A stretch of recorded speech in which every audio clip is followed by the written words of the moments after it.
All right, hey everybody, it is Tuesday evening. It's time for Weather for Weather Geeks, our daily deep dive into the Valley's weather past, present, and future. And I wanted to start out this evening with a quick review of today's numbers, which were better than yesterday, but still well below where we should be at this time of the year. We did 57 at the airport in between sprinkles this afternoon. 34 is where we started this morning. The clouds hung on a little bit longer last night than expected, and that kept the temperatures from bottoming out as cold or as low as they could have gone.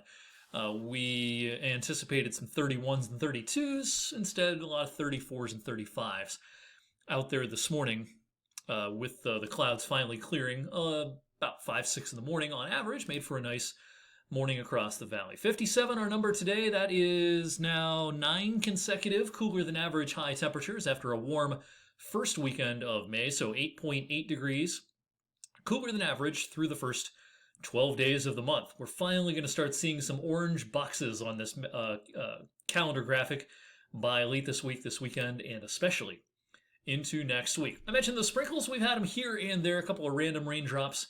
These started to crop up by about mid-afternoon, and these are fading away pretty quickly this evening as of about 6:45. And for one more night, we have frost advisories and freeze warnings across eastern Ohio and western PA. Now, whether you're under a frost advisory, such as in Columbiana County, or a freeze warning for a lot of the rest of our area, forecast is about the same. For temperatures tonight, we'll end up in the lower 30s. All right, with our last 32 of the season, very, very likely, almost a guaranteed occurrence, I would say, for tomorrow morning. That means the growing season will officially get underway here in 2020. The growing season defined as how many days between the last 32 in the spring, the first 32 in the fall. Last year we had a long one, 185 days. We didn't see our first 32 of the fall until November 1st last year, and our last 32 last year was towards the end of April. So we had a long one last year, the 8th longest growing season on record at 185 days, tied with 2008 and one other year, I believe it was in the 60s. Had a growing season of 185 days. Average for our area at the Youngstown Warren Airport is about 162 days. No doubt the growing season is probably a handful of days longer once you get down into Columbiana County. No doubt it's a few days shorter in far northern Trumbull and northern Mercer counties, kind of the colder spots across our area. But where the airport's located and where the official weather records are kept for our area, the average is about 162 days. All right, if you're an early riser Wednesday morning and the car's been out all night, I think there's going to be some frost out there, probably a little thicker than we had this morning because skies will clear much faster tonight than they did last night. And this may be the last time you're scraping frost until fall. High pressure will give us a nice day tomorrow. Now, again, it's not going to be a warm day by mid-May standards, but it's going to be beautiful outside tomorrow with lots and lots of sunshine. Good afternoon for landscapers and mowers to get outside. You're not going to be roasting. It's going to be very comfortable and not much in the way of a breeze tomorrow. It was kind of breezy once again today. That won't be the case tomorrow. All right, good news, bad news situation unfolding at the end of the week. The good news is finally it's going to warm up as we've been talking about for days now. Bad news is with this warm front pushing in Thursday, I think we have to allow for showers, especially early in the day.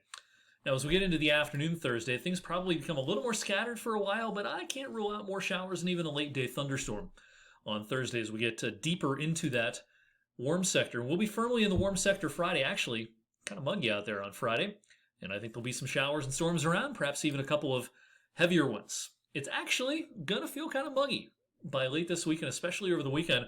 Atmospheric moisture probably peaking on Sunday before our cold front rolls through early Monday, ushering in a drier air mass for early next week. Now, we're not going to mistake this for a mid-July air mass, but compared to how it's felt recently, yeah, it's actually going to start feeling kind of muggy. So for the first time this year, I busted out the dew point graphic. I think those dew points will sneak into the 60s on Friday. A little bit drier Saturday, but then a resurgence of low-level moisture on Sunday before we have a much more comfortable air mass pushing in by early next week. Now, the weekend forecast starts a little bit tricky. Saturday's weather will be highly dependent on where this front decides to stall out. Now, if it stalls out far enough south, it'll be a pretty nice day on Saturday with largely dry weather and some sunshine. Now, if the front sneaks a little farther to the north, then that'll introduce increasing chances for spotty showers, low-end chance for thunder on Saturday.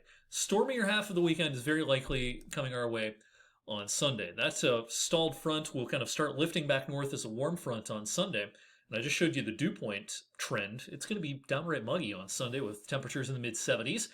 And I think there'll be some showers and storms. And this may be a day to keep an eye on the possibility of severe weather. I think we'll probably have a low end, strong to severe thunderstorm risk on Friday. I think the risk of severe may be higher Sunday, especially later in the day and into early Sunday night. And then again, that cold front will roll through by very early in the day Monday.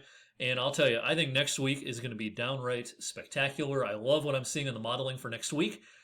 Sure, it's finally going to warm up late this week, but it's going to come with rain chances. Next week, we're going to dry things out by Monday morning, and I think it looks like a largely dry week with increasing warmth once again, and I think it's pretty likely that we'll be flirting with 80, if not getting into the lower 80s for a couple of days during the second half of next week. So finally, a great stretch of late spring weather coming our way next week, and the process of getting to better times weather-wise really starts to kick in over the next couple of days. All right, thank you for checking out tonight's weather for Weather Geeks. Make sure you're subscribing to me on YouTube.